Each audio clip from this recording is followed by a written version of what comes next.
When does the economy seem like a fairy tale? Well, when we're in a Goldilocks economy, of course.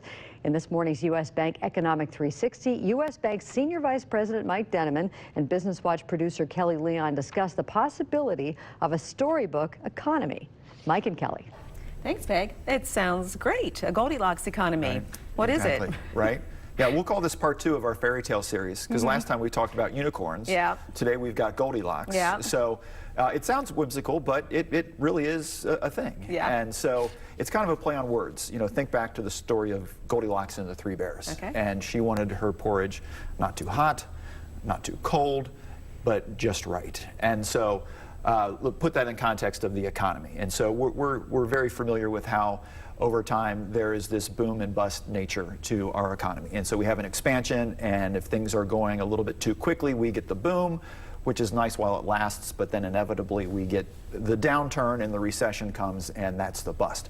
And you know, so on and so forth, rinse and repeat. What though if instead of having those peaks and valleys, we had a very steadily growing economy, enough to keep it going higher, but not too much to get out of control, and then that would fit that Goldilocks definition. Not too hot, not too cold, just right. Just right. Yeah. So are we in that Goldilocks economy? Well, so, you know, if you're watching the financial programs or reading the Wall Street Journal or what have you, you do see this mentioned more and more lately. So clearly a lot of market observers do think this would be a Goldilocks type situation. So, you know, what would seem to indicate though that we're there? Well, you know, look at economic and market statistics and data, and if it's kind of in that sweet spot, that's Goldilocks. So, for example, the Fed, you know, they're a big part of the equation. As we know, over the last year or so, they've been raising rates slowly but surely. Now they're kind of backing away from that. So rates going up a little, but not too much. Inflation. We've got a little bit of inflation going on, enough to keep prices going nicely higher, but not so much that it's out of control. Corporate earnings, we just finished a so-called earnings season for the fourth quarter.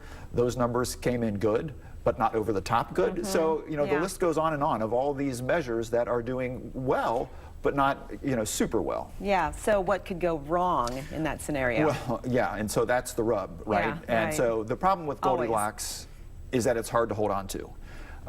You know, the common attitude is, well, why don't we just have that all the time? What would be wrong with that? And the answer is nothing, but it's easier said than done to sort of engineer this slow and steady type economy. In reality is pretty difficult, and the balance actually can turn out to be pretty fragile. Any number of things could tip the balance one way or the other. So objectively, we've probably been in this Goldilocks scenario for a while now, at least the last several years. And that's been great for the market, it's been great for the economy, but at the same time we can't be lulled into complacency. We have to remember that just like any other phase of the economy, this one is only temporary. So Goldilocks, fine for now, but how long does it stay that way? We'll have to wait and see. So don't trust in fairy tales. That's Right. trust in, Thank you, Mike. Sure.